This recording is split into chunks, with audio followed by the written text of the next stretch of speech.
This would have been my dream as a kid, to have friends and ride my bike and like that. I don't even think I had a bike. This is about Scientology.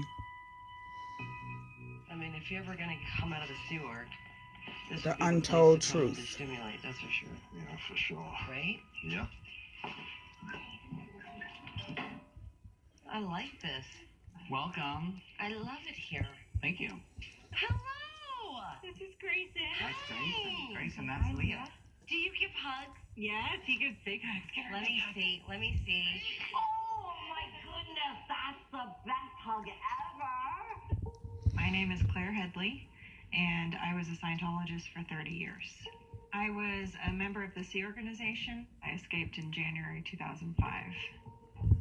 I joined the Sea Org when I was 16, and within 3 months, I was promoted to the Imp base in Hemet. And the international base is where all the executives of Scientology are. That's right. The top tier. I'd been told, oh, it's an oasis of glory. You get to exercise, you get to meet celebrities. So you go up to Hemet. Yes. And what is the second I arrived there, the illusion faded immediately. Mm-hmm. You know, it's a heavily guarded property, and a lot of secrecy and a lot of control. Specifically, okay, you're not allowed to make phone calls without permission and with someone listening. If you want to send a letter to your family, you need to leave it open and it needs to be read first. At this time, are you thinking I should leave? You know, I had that thought, like, holy how am I going to get out of here? But I already knew if I left, I would be declared a suppressive person and instantly cut off from my family. I would be given a freeloader bill.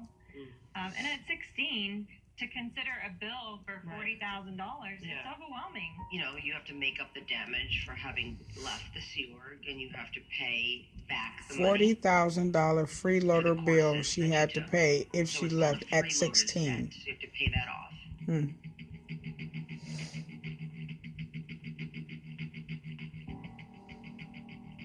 So you were a senior executive in the church? Yes.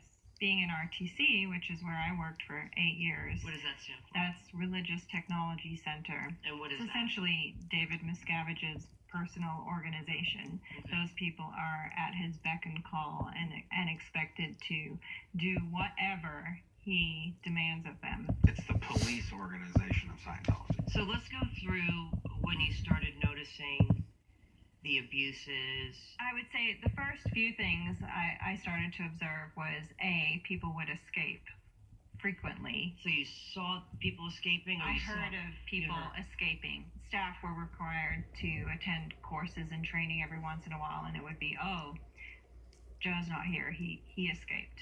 That happened on a regular basis, like almost weekly or every other week. You'd hear someone escaping. Oh, what happened? Oh, he jumped the fence and he ran off and they're searching for him out. I mean, the base is in the middle of nowhere. It's 4 miles to the nearest sign of humanity. So it's not easy to escape either. And, you know, they would be, the whole base is on security lockdown because Marcus jumped the fence, and they have strobe lights so you could see, and they're like searching for him. It was surreal. Yeah. Then you see them out doing the gardening or shoveling or cleaning dumpsters for years, and those are the guys that got brought back. Like, there was a friend of mine.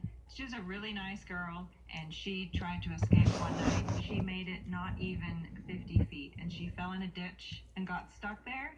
It was in the middle of the night. I mean, it sounds pitiful, but it was the reality. She fell in a ditch. She fell in a ditch. She got stuck there. They found her and brought her back. Right. The end. You know, I had seen people tracked down to the ends of the earth. I mean, one RTC staff member escaped to South Africa and was tracked down and brought back. Wow. In the Sea Org, you're not allowed to have sex with a boyfriend or a girlfriend. You have to get married. That's right. So you were married at what age? I was 17. Mark was 19. When I joined the Sea Organization, I knew that their policy was no kids allowed. If a woman got pregnant, she would instantly be scheduled to go and get an abortion.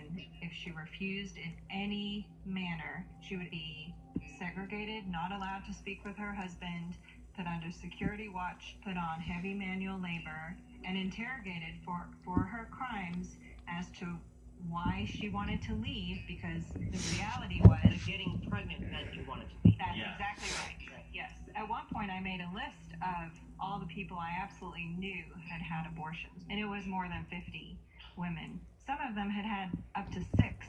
Wow. If you were in the Sea Organization and you got pregnant, you were expected to have an abortion. The church claims that pressuring women to have an abortion has either never happened or doesn't happen anymore. The truth of the matter is, it is a mortal sin to get pregnant as a Sea Org member, because that means you will have to leave the Sea Organization and thereby break your billion-year contract. I absolutely swore that I would never have an abortion. I wanted kids. But next thing I know, I missed a period, so I have to go see the medical officer. She had me do the test with her there, and sure enough, it was positive. And she said, well, you're going to need to get an abortion. Basically, the sentiment there is get over it. Get back to work. And meanwhile, inside, I'm dying. Of course. Wow. You know, it's just I know. worst fear come true. You know, some wounds you can't heal. Yeah. Of course, yes, I can go. Well, now I have 3 beautiful children who are my life, but it doesn't make it easier to deal with it.